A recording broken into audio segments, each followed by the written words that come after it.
tuje kongera gusoma n'ubutumwa bwiza ko bwanditswe na Yohana ibice 4 n'umurongo wa 10. Yego. Ujya kumfasha gusoma nawe arasoma Befeso ibice 3 umurongo wa 7 ndetse n'ibice 4 n'umurongo wa 7. Yego. Niba mwahabonye dusomye mu izina rya Yesu igitabo cy'umuhanuzi Yesaya ibice 9 umurongo wa 5 turawusomamo agace gato gusa. Yego. Haragira ati nuko umwana yatuvukiye duhawe umwana w'umuhungu. Tuje mu butumwa bwiza uko bwanditswe na Yohana ibice 4 n'umurongo wa 10. Yesu aramusubiza ati iyaba waruzi impano y'Imana ukamenya n'ugusabye amazi uwo ari we nawe ubumusabye nawe akaguha amazi y'ubugingo. Udufasha gusoma arasoma Befeso Yego. ibice 3 umurongo wa 7 ndetse n'ibice 4 umurongo wa 7 nanone. Reka dusome. Aravuga ngo naje nahindutse umubwiriza wabwo nk'uko impano iri y'ubuntu bw'Imana iyo naheshejwe n'imbaraga zayo zinkoreramo. Amen. Ibice 4 umurongo wa 7 nanone. Ibice 4 umurongo wa 7. Haravuga ngo ariko umuntu wese muri twe yahawe ubuntu nk'uko urugero rw'impano ya Kristo ruri. Amen. Amen. Amen. Murakoze cyane Yego. abadufashije gusoma kandi n'abandi bose bahaye batwumva ab'Imana yagiriye ubuntu ikabaha uyu mwanya wo kuba mu materaniro. Mwese turabashimiye. Amen. Mbere yuko twinjira mu ijambo ry'Imana reka natwe tubanze duha abantu bose bahuye n'ibyago muri iyi gurupe tubabwire ngo mpore kandi mwihangane kuko namwe mwatwihanganishije. Amen. Kandi twarabashimiye by'ukuri. Ubundi bashima Imana ku bwanyu mwese, abakuru n'abatoya, abashumba n'abashumbakazi, Yego. abadamu n'abagabo, abahungu n'abakobwa baje bateranira aha hantu. Yego. Tubashimiye Imana cyane kandi yatanze ubu buryo kugira ngo abantu b'Imana baje baterana bongere bibutsanye n'ijambo ry'Imana. Yego. Ubundi turashimira n'abayobozi b'uru rubuga baturiye ahantu heza, ahantu hajya hatuma iyo tuhageze tudatekereza rimwe na rimwe ko turi ku murongo w'aha hantu, ariko tukambuka rimwe na rimwe tugasanga twasubiye iyo twabaga tukibuka ibiterane. Yego. Tugatekereza ngo ahari nibyo turimo, kandi nyine koko nibyo turimo kuko turi kumwe n'aba bantu b'Imana. Imana yagiriye neza bakakira Yesu nk'umwami wabo. Amen. Uyu munsi natekereje ko turi buganire ijambo rivuga hejuru y'impano. Yego. Amaze ndimo ntekereza iryo jambo, hari indirimbo yanjemo yenda ninja kurangiza ndaja gusaba Revera Kamushoshi nimba arimo azajye kuyindirimbira ibitero 2 gusa Ego. icya mbere n'icya kabiri, ariko Mm. ndavuga uko bivuga. Ibyo bitero byombi, icya mbere kiravuga ngo mwuka wera udukunda, ngo ni wewe uje utwigisha kwifuza impano imwe nsa iruta izindi, ngo Ego. kandi iyo mpano ihebuje ni urukundo rwa Yesu, Amen. ngo kandi umuntu yibuze ntacyo aba amaze. Mbiyegereje rero muri iki gitaramo cyacu, mbiyegereza kugira ngo tubane tujye kuganira ijambo ry'Imana. Muri iyo ndirimbo iravuga ko hari impano z'uburyo bwinshi kandi hari impano zitandukanye. Na Bibiliya irabitwereka, iratubwira yuko hari impano z'uburyo bwinshi, impano zitandukanye. Hariho uburyo bugera nko kuri bune bwerekana impano z'uburyo bune, ariko kandi ntabwo turi buzivuge zose. Ndavuga hejuru y'impano imwe none, ejo tuzakomeza ku yindi ya kabiri. Hari impano Imana yahaye abantu, kandi Imana iyo itanga ntitanga nk'abantu, ikora mu bubiko bwayo igatanga ibintu by'igiciro gikomeye cyane, kugira ngo n'abazabibona bose bazamenye kuko atari abantu babikoze, ariko ahubwo byatanzwe n'Imana. Ndetse Petero yageze aho aravuga ngo imbaraga z'ubumana bwayo ngo zatugabiye ibintu by'igiciro. Agera aho avuga, aha yandikira abantu b'Imana, arababwira ngo mwagabanye kwizera kw'igiciro ngo kumeze nk'uko natwe twagabanye. Arongera aravuga ngo twagabanye amasezerano y'igiciro, ngo ayo masezerano y'igiciro ngo niyo aje atuma dufatanya na kamere y'Imana. Urumva, ibintu byose twahawe ni ibintu by'igiciro. Ari mvuze ngo hari impano Imana yahaye abana b'abantu, hari n'impano Imana yahaye Yesu ubwe, hakaba n'impano Yesu nawe yahaye abantu biwe kugira ngo bakore imirimo ye. Icyo ni igice cya gatatu. Hakaba n'impano yo mu buryo bwa kane, n'impano zagabwe n'umwuka wera. Umwuka agabira abantu uko ashaka, kandi ntabwo yagabiye umuntu uko ashaka, ariko umwuka wera niwe wagabye uko ashaka. Kandi agenda ahereza buri muntu kugira ngo umuntu wese agire ikimugaragazaho kuko ari umunyamwuka. Niyo mpamvu bakundwa muri Kristo tutarinjira cyane mu ijambo. Niyo mpamvu buri muntu impano yiwe afite ntagatekereze kuri utiya mugenzi we, kuko umwuka wazigabye umuntu, kandi uwo mwuka yagabiye buri muntu wese uko iwe yashatse.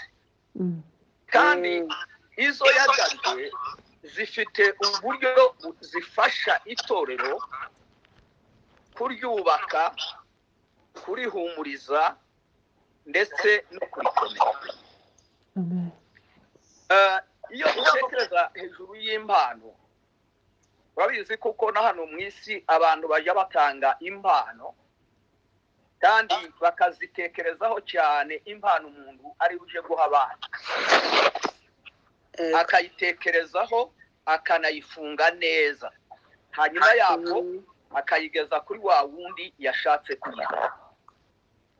Iyo twitegereza mu ijambo ry'Imana ku isezerano rya kera, hari uburyo abantu batangaga impano.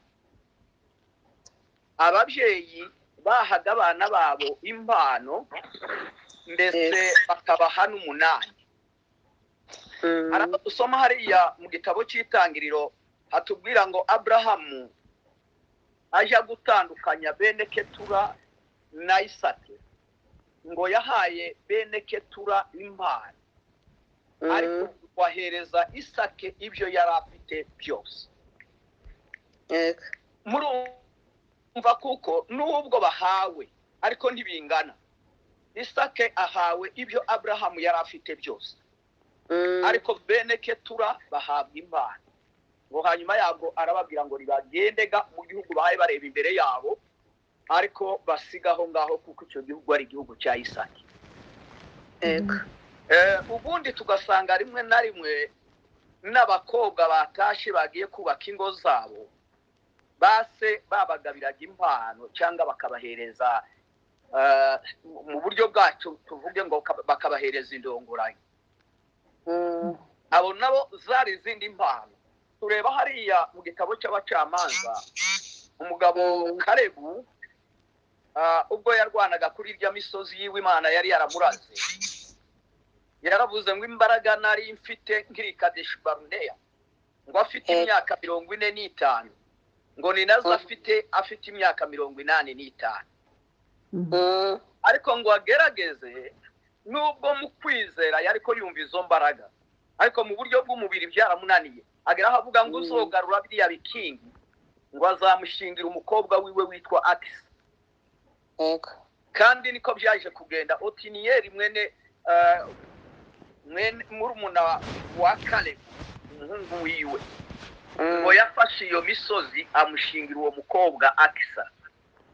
Amaze hanyuma yabo, ngo uwo mukwe wiwe aza kumusaba ngo nanone ubwo yamugiriye imbabazi akamuha igikingi, ngo namuhereze no ku masoko y'amazi.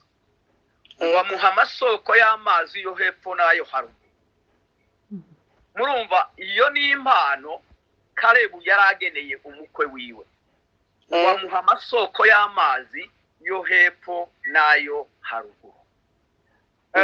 Hari ubundi buryo abakwe nabo batangaga impano kuri ba sebukwe.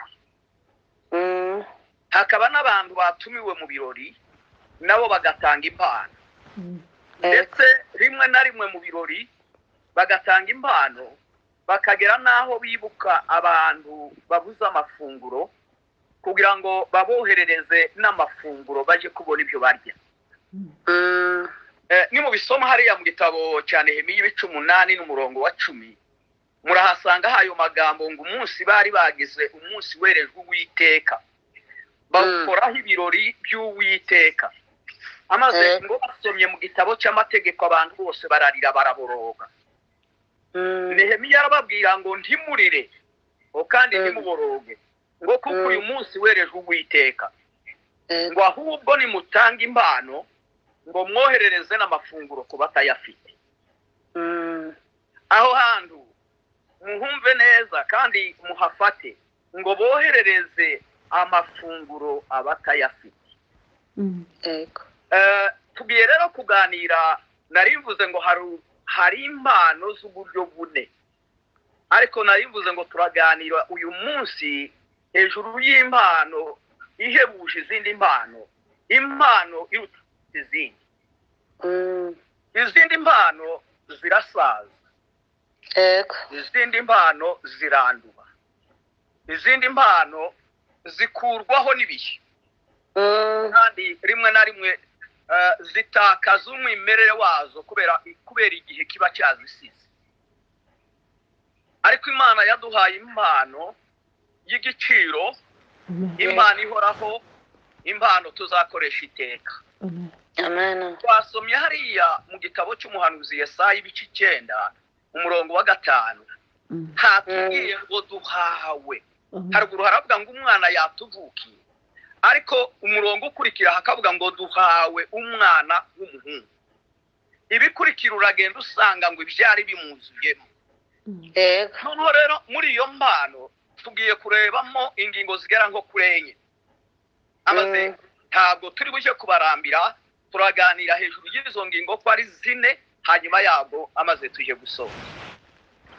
Ingingo ya mbere turareba uburyo iyo mpano yateguwe. Kubera kuko Imana yashatse guha abatuye isi ngo ibahereze ikintu cy'igiciro, Imana byabaye na ngombwa ko igitegura igihe kirekire.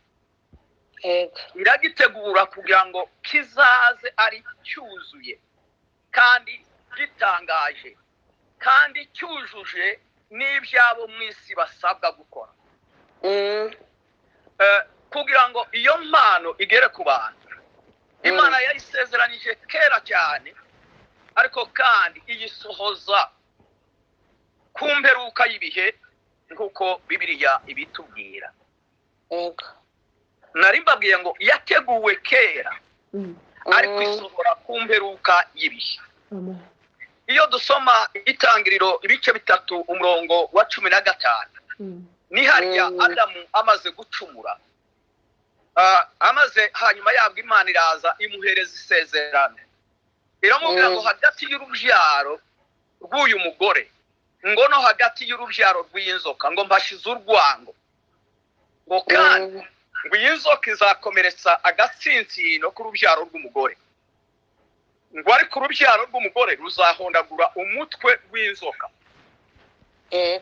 Bivuze iki? Bitubwiye ngo uhereye uwo munsi hari isezerano Imana yadusezeranije ko itubikiye impano, kandi Imana ihebuye, kandi Imana yateguye. Imana iyitegura mu masezerano, iyibwira abantu benshi batandukanye, kandi abo turabavuga twihuta kugira ngo tujye kugera no ku zindi ntego. Yabisezeranyije Abrahamu, iramubwira ngo muri wowe ngo nimwo amahanga yose yo ku isi azaherwa umugisha. Mu rubyaro rwawe Abrahamu nimwo amahanga yose azaherwa umugisha. Kandi muzi amateka ya Abrahamu n'imyaka yamaze atagira umwana, ariko Imana nyir'ijuru yari yarateguye ko muri we arimo hazava uzahesha abari mu isi bose umugisha. Kandi Imana irinda isezerano ryayo ibihe ibihumbi kugira ngo izarisohoze hatabuzeho na rimwe. Bibiliya iratubwira ngo Imana si umuntu ngo yibeshye, kandi ngo Imana si umuntu ngo ivuge isa naho yahubutse. Oya, Imana ntigihubuka ibera. Ibyo ivuze ibi bivuze ibyitondeye, kandi ikabivuga ibirahiye kuko no kubisohoza izabisohoza. Ibyavuye mu kanwa kayo ije ibyitegereza ibihe ibihumbi kugira ngo izabisohoze. Iyo Mana ibishimirwe cyane kuko icunga n'amasezerano yayo. Ayo masezerano yayabwiye umwami Dawidi, iramubwira ngo nzaguha izina mu mazina y'abakomeye bo mu isi, ngo kandi mu rubyaro rwawe ngo hazabamwo uzima ingoma yawe kugeza iteka ryose. Nimujya kubisoma mu butumwa bwiza bwa Luka murasanga marayika abwira Mariya, aramubwira ngo wazaba mukuru, ngo azitwa umwana w'isumba byose, ngo kandi ngo azima ingoma ya sekuruza Dawidi kugeza iteka ryose. Nk'uko Imana yari yarabibwiye Dawidi muri Samweli, irongera ibyibutsa Mariya mu butumwa bwiza bwa Luka. Twavuga amasezerano tukavuga menshi ay'Imana yasezeranyije abantu bayo, ibasezeranya kugira ngo muri iyo mpano nibwo buryo Imana yari kwitegura iyo mpano kuzayigeza ku bantu. Yayiteguye mu masezerano, iyitegura mu buhanuzi, iyisohoreza mu bantu. Iyo mpano Imana yayiteguye nk'uko nari mbivuze, yayiteguye mu buryo butangaje. Mu rwandiko rw'Abaheburayo haratubwira ngo ibitambo n'amaturo ngo ntiwigeze ubyishimira, ngo nicyo cyatumye unyitegurira umubiri, ngo mbera ko nanjye ndavuga ngo ndaje mu muzingo w'igitabo nk'uko byanditse, ngo kugira ngo nje gukora ubushake bwa Data. Umubiri wa Kristo warateguwe, ntabwo yawujemo giturumbuka, ariko uwo mubiri warateguwe, uratunganywa neza. Nicyo gituma ubutumwa bwiza uko bwanditswe na Yohana ho havuga ngo jambo uwo yari Imana, ngo kandi yahoranye nawe, ngo kandi mu byaremwe byose ngo ntakitaremwe nawe. Wagera ku murongo wa 14 hakavuga ngo jambo uwo ngo yahindutse umuntu ngo abana natwe ngo tubone ubwiza bwe busa n'ubw'umwana w'ikinege w'Imana. Abanditsi ndetse baravuga ngo ibyo tubabwira ngo nibyo twiboneye n'amaso yacu, ngo nibyo twakozeho n'intoki zacu. Kuvuga Yesu mu mwanya mutoya ntitwabisoza, habe n'ubwo umuntu yamuvuga ukwezi nako twashira. Ndibuka neza umunsi umwe umugaragu w'Imana Paulo ari mu rukiko. Haleluya. Amen. Kuvuga Yesu bijya binezeza, kuvuga Yesu bitera ishema, kuvuga Yesu biranezeza cyane. Ndetse rimwe na rimwe iyo tuvuga Yesu tumutindaho, abantu bakaba batwita indondogozi. Ubundi kandi tukamutindaho, abantu bakaba batwita n'abasazi. Ariko reka mbabwire ngo n'umunsi umwe Paulo ahaye yiregura ari mu rukiko, yavuze ibya Yesu n'amasezerano yari afite, avuga gupfa kwe no kuzuka kwe. Aravuga ngo ndizera neza, niringiye neza ngo ibyo basogokuruza bizera. Ngo arebe umwami Gripe abona ko arabyumva ariko bitari cyane, agera n'aho amubwira ngo ndabizi neza nawe mwami Agripa, ngo nawe urabyizera. Noneho ngo avuze induru aravuga ati noneho Paulo arasaze, ngo urasaze kubera ubwenge bwawe bwinshi n'ibitabo byinshi wize.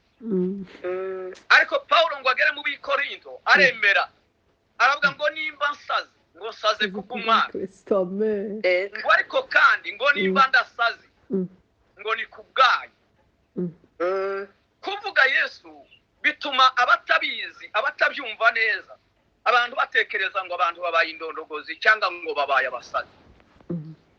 Ariko Paulo yageze ahabwira ab'Ikorinto arababwira ngo ubwo nazaga iwanyu sinagambiriye kugira ikindi kintu mbabwira, ngo sinigeze ntekereza kubabwira ubundi buhanga, ngo ariko natekereje kubabwira Yesu Kristo, ngo ari we Yesu Kristo wabambwe hanyuma yagarazwa. Bavandimwe, kuvuga Kristo Yesu wapfuye akazuka ni ishingiro ry'ubutumwa bwiza. Ubutumwa bwiza naho bushingiye buvuga iki? Buvuga umwana w'Imana waje mu isi kugira ngo aze gucungura abatwarwaga n'amategeko ndetse bakaba barabatishijwe n'ibyaha, ngo abacungure abahindurira Imana abami n'abatambyi. Yateguwe rero kera isi itararemwa. Iyo tubisoma hariya mu byashuriwe Yohana ibice 13 umurongo wa 8, murambabarira navuze imirongo myinshi, ariko nukugira ngo iyo mirongo ibafashe kuko amagambo duhaye tuvuga atava mu bwenge ariko ahubwo ava mu ijambo ry'Imana. Kandi muranabizi kuko yego dufite abahanga hano kuri iyi gurupe, ariko kandi twebwe duciye bugufi imbere yanyu kugira ngo nubwo tuvuga ibyanditswe byera byinshi bibaheshe kumva kuko ari ijambo ry'Imana duhaye tuvuga. Aho haravuga ngo niba abandi ngo bataramije cya gishushanyo cy'aya nyamaswa, ngo kuko amazina yabo yanditswe mu gitabo cy'umwana w'indama watambwe uhereye ku kuremwa kw'isi. Ni ukuvuga ko Kristo yateguwe kuremwa kw'isi kutari kwabaho, ategurwa kugira ngo azoherezwe mu isi nk'impano itangaje, impano ihebuje. Nicyo cyatumye nanone mu byahishuriwe Yohana, ubwo Yohana yari marira yabuze uwabumbura kiriya gitabo ngo amenye ibimenyetso bigifatanije, yumva ijwi rimubwira ngo wirira Yohana, ngo dore intare yo mu muryango wa Yuda yaranesheje, ngo kandi ifite ubutware bwo kumenagura ibyo bimenyetso, ikabimenagura ikabikuraho. Yesu ni ihumure ry'abahaye barira. Haleluya. Amen. Mbonereho n'umwanya wo kubabwira bavandimwe bakundwa muri Kristo Yesu, abahaye barira none, kandi ndabizi ko turarira benshi, ariko ni muhumure, intare yo mu muryango wa Yuda yaranesheje. Kandi ifite imbaraga zo guhumuriza abahaye barira. Narivuze ukuntu uwo mubiri wiwe wateguwe isi itararemwa, ngo kugira ngo uzaze gutsimbura ibitambo byose byatambwaga mu isezerano rya kera, noneho haba igitambo kimwe gusa gihagije kandi ngo kugeza iteka ryose. Icyo cyaratambwe, nta bindi bitambo dukeneye bigomba gutangwa. Ariko umubiri wa Kristo watambwe rimwe gusa ngo bibe birahagije kugeza iteka ryose. Turajya kugera ahantu tuganira ngo ibyari bimubumbiyemo, ibyari bimwuzuye, ibyari bimupfunyitsemo. Impano burya hari igihe haboneka abahanga bazi gutanga impano mu kintu kimwe bakagipfunyikamo ibintu byinshi, ariko kandi bajya kuyitanga bakayitanga nk'aho ari impano imwe. Muri Kristo Yesu hapfunyitsemo, habumbiyemo ibyiza byinshi Imana yaduteguriye. Turajya kubigeraho, ariko reka tubanze tugere ku ngingo ya kabiri. Ingingo itubaza ngo ese iyo mpano Imana yayigeneye bande, kandi bagomba kuyakira bate? Ni ubuhe buryo bayakiramo? Iyi mpano Imana yayigeneye abantu b'ingeri zose, abantu b'ingeri zose, abakene, abatindi. Ino baje bavuga ngo hariho abakene, ngo n'abatindi, ngo n'abanyakwiye. Abatindi n'aboro ni mu bisoma aho twasomye muri Yesaya ibice 9 umurongo wa mbere, haravuga ngo yaje muri barya bari bakandamijwe, ngo bari mu gicucu cy'urupfu, ngo i Galilaya y'abanyamahanga, ngo baramurikiwe babona umucyo. Kuko umwami Yesu mwitegereje neza murasanga aho muri Galilaya ni naho yakoreye imirimo yiwe yose, niho yari afite ofisi yiwe hariya muri Kaperinaumu, niho yayikoreye. Ariko i Galilaya yari y'abanyamahanga, yari yarabatishijwe cyane, ariko arababwira ngo n'abari bari mu bubata bw'igicucu cy'urupfu, ngo bahoraga bagendera mu mwijima w'iteka, ngo noneho baramurikiwe, umucyo warabamurikiye babona ubwiza. Amen. Aho Yesu ageze haramurikirwa, ubwiza burahagaragara, umucyo urahaboneka. Ega habe natwe igihe gituma tuvuga gutya nuko Yesu yageze muri twe.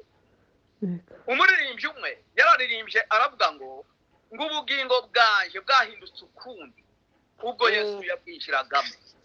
Amen. Iyo Yesu yinjiye mu bugingo bwacu nta busiga uko bwari busanzwe, ariko arabuhindura.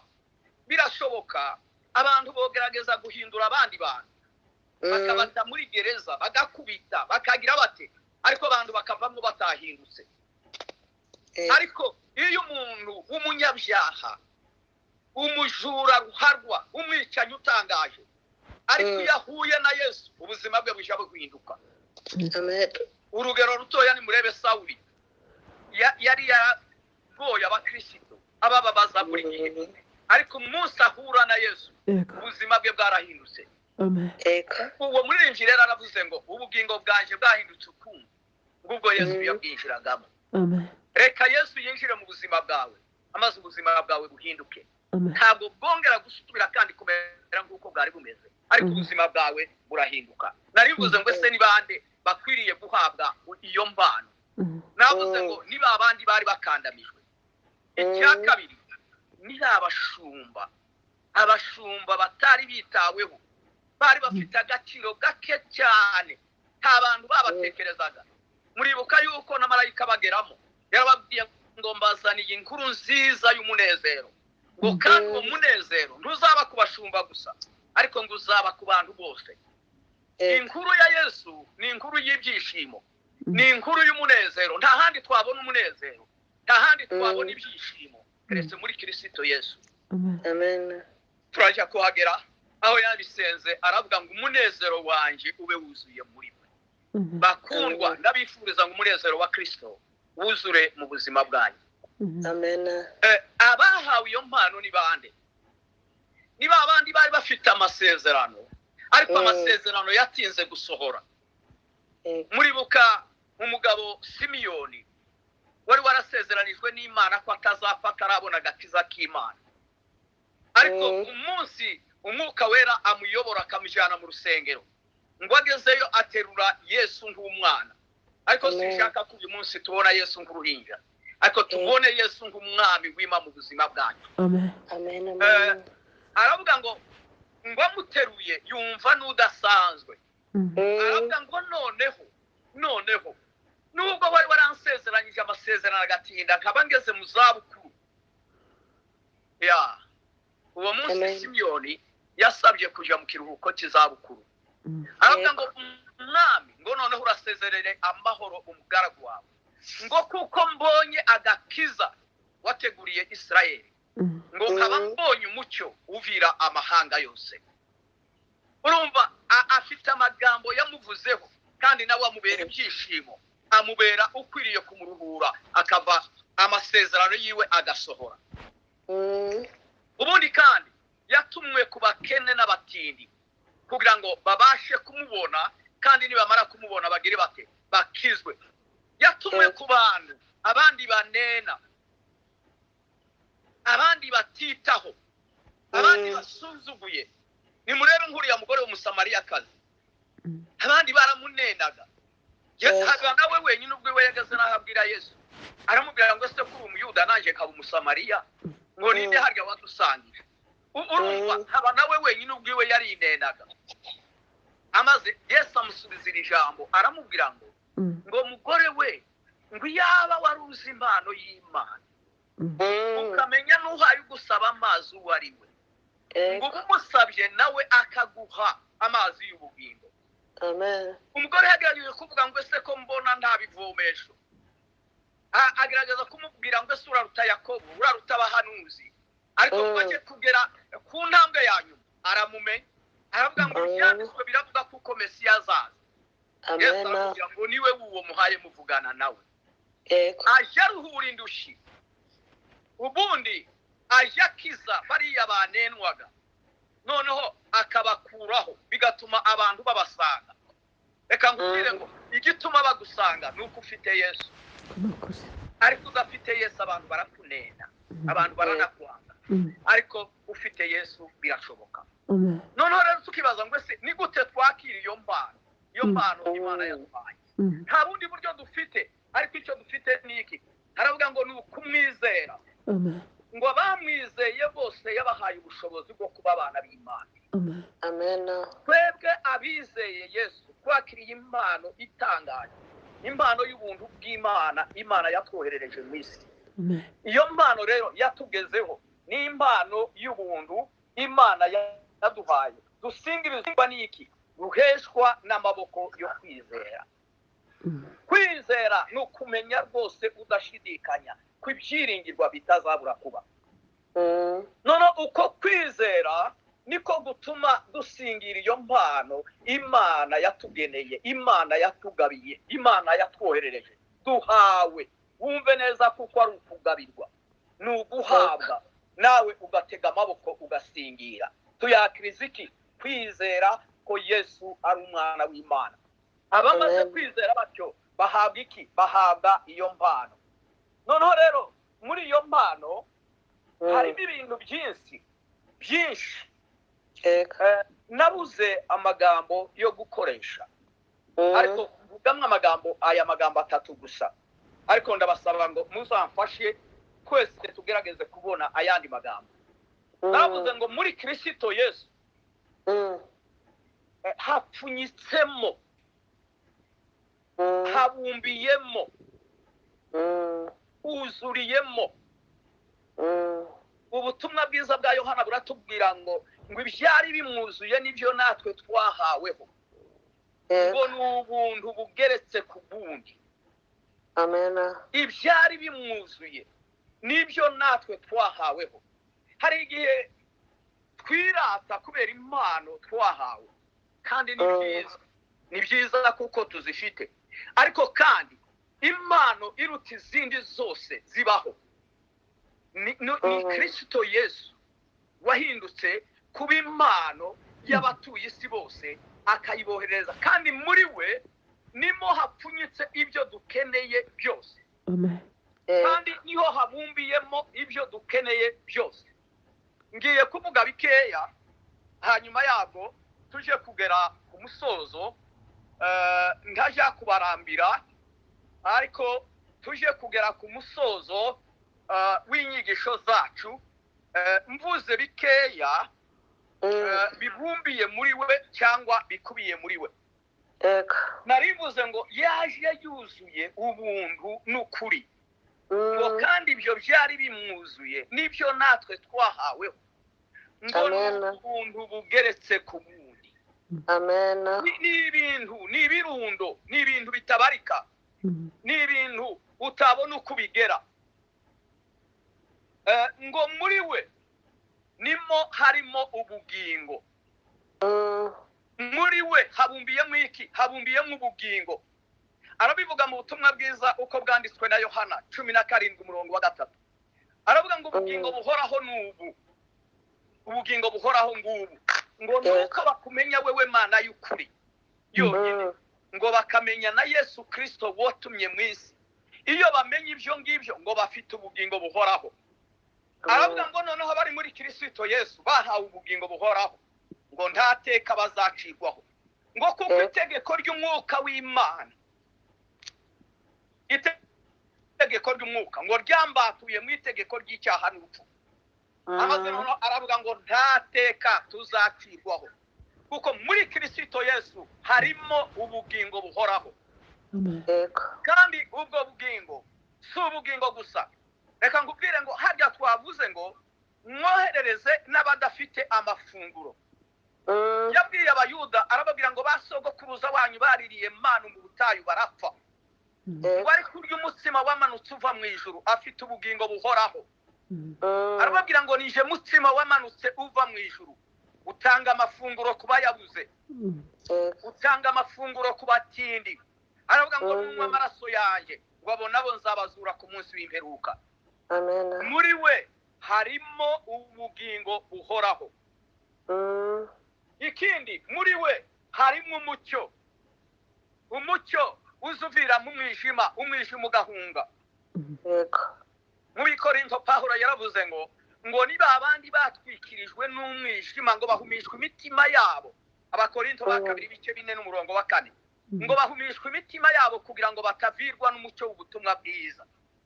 Ariko Kristo Yesu yageze muri iyo mitima, aje yimurikira umwijima ugahunga, amaze umucyo ukaza.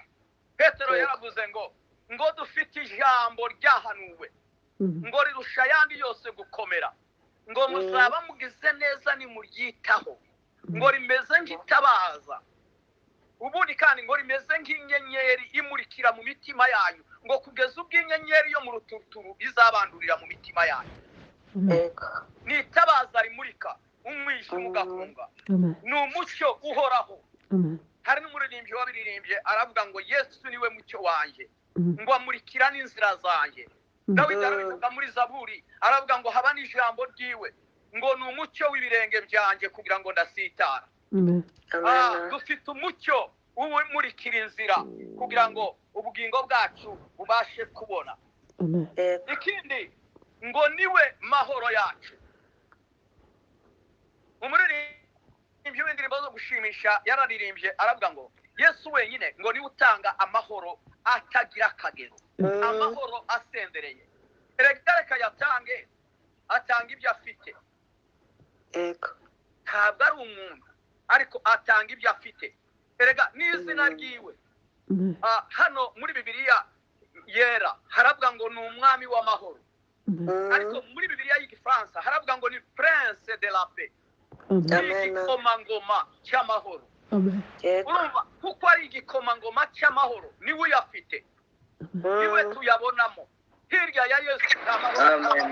Bibiliya iratubwira ngo nta mahoro y'umunyabyaha, ariko muri Kristo Yesu dufitemo amahoro.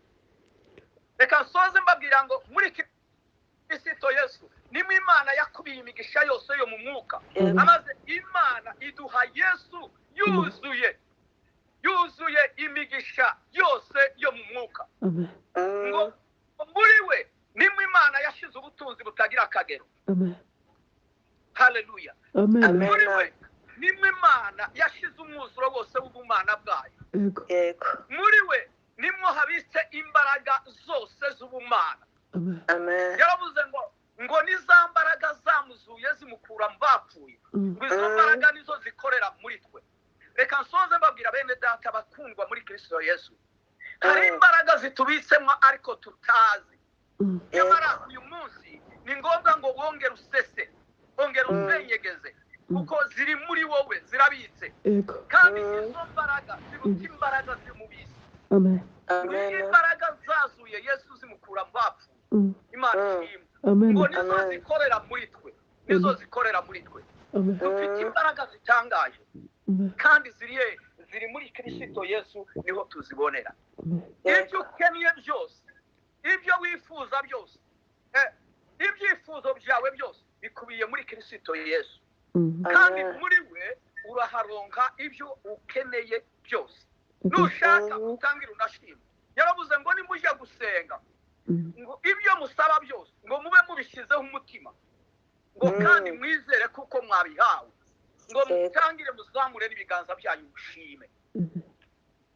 Mushime iki? Mushime ibyo mutarabona, ariko mwizere ko biri muri Kristo. Nimwe Imana yabibumbiye, nimwe Imana yabikubiye. Reka nsoreze aho ne kubarambira. Nababwiye ngo wavuga ibya Yesu yaguma akavuga bakamwita indondogozi, ubundi yaguma akavuga bakamwita umusazi. Ariko reka mpinira aho ngaho kugira ngo mbasigira amasaha yanyu mugende muje mu yindi mirimo. Ariko mumenye Yesu yaje ari impano ihebuje, impano iruta izindi zose, kandi udufasha kumumenya ninde? Ni Umwuka Wera. Mwuka Wera udukunda, utwigishe kwifuza impano imwesa iruta izindi zose, kandi iyo mpano iruta izindi ni Yesu Kristo. Kwirata izindi mpano, irate Kristo Yesu watubabariye ibyaha byacu.